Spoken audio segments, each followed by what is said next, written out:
Les calques sont un outil très pratique, notamment utilisé pour les plans techniques.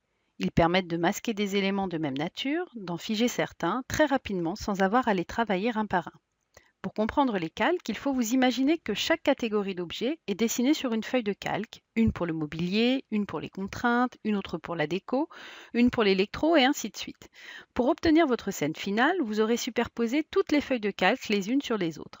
À tout moment, vous pouvez retirer une feuille de calque du montage pour obtenir un visuel de votre scène différent. Vous trouverez les calques dans le menu déroulant Scène ou par le raccourci clavier CTRL F12. Voyons ensemble comment ils fonctionnent. Ils sont catégorisés par catalogue. Vous aurez ainsi un catalogue pour les meubles, un pour tout ce qui est lié au système, un autre pour l'électroménager, etc., etc. Ensuite, chaque catalogue a une série de calques qui lui est attribuée.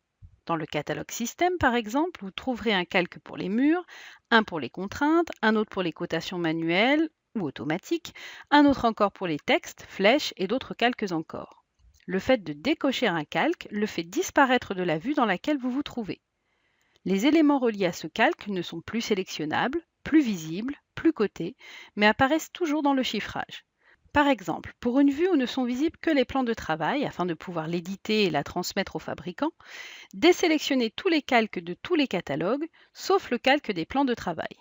Petite astuce, pour éviter d'avoir à tout désélectionner ligne par ligne, vous pouvez cliquer sur Aucun.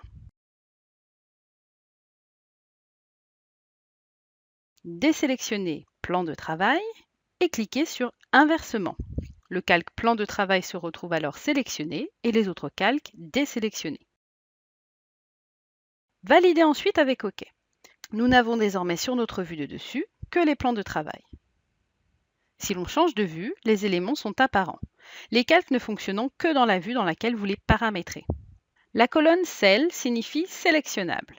En décochant cette dernière, vous rendez un certain nombre d'objets non sélectionnables. Ils seront toujours visibles sur la scène sans pouvoir être sélectionnés.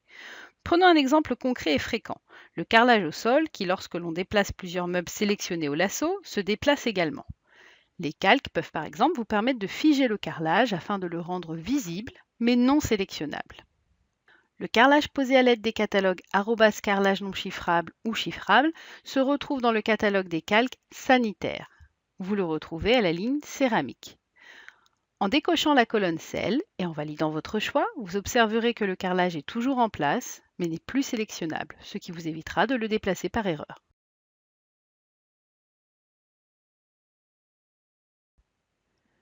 La colonne Cote indique que les éléments concernés par le calque sont cotés. Par exemple, pour présenter le dossier à un client, les codes peuvent parfois gêner à la bonne visualisation du projet.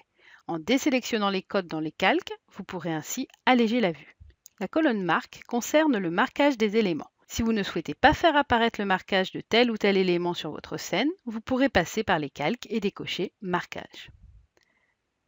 Enfin, vous pouvez rendre transparent des éléments. Prenons l'exemple des meubles hauts qui parfois peuvent masquer d'autres éléments importants de la scène. La colonne Remplissage concerne la surface des éléments et la colonne Trait correspond quant à elle au contour. Ainsi, dans notre exemple, si nous souhaitons atténuer les meubles hauts, nous pouvons choisir de les rendre invisibles via la colonne Remplissage et de montrer les contours, mais en pointillé. Nous choisirons cette dernière option dans la colonne Trait. En vue de dessus, nous pouvons donc observer que les meubles hauts sont transparents avec des contours en pointillé. Ils sont sélectionnables, cotés et marqués. Le but des calques étant de vous faire gagner du temps, vous pouvez enregistrer vos modifications.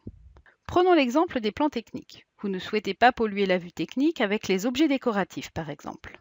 Pour cela, préparez vos différents calques, décochons les éléments décoratifs dans le calque, puis donnons un nom à notre paramétrage dans la case Nom. Par exemple, Plan technique. Enfin, cliquez sur Ajouter. Votre calque plan technique est ainsi créé.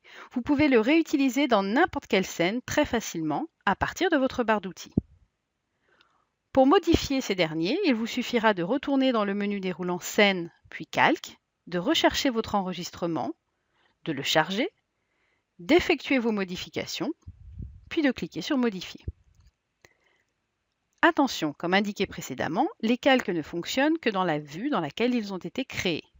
Ainsi, pour le calque technique par exemple, il peut être judicieux d'en créer un en vue de dessus et un autre en vue d'élévation.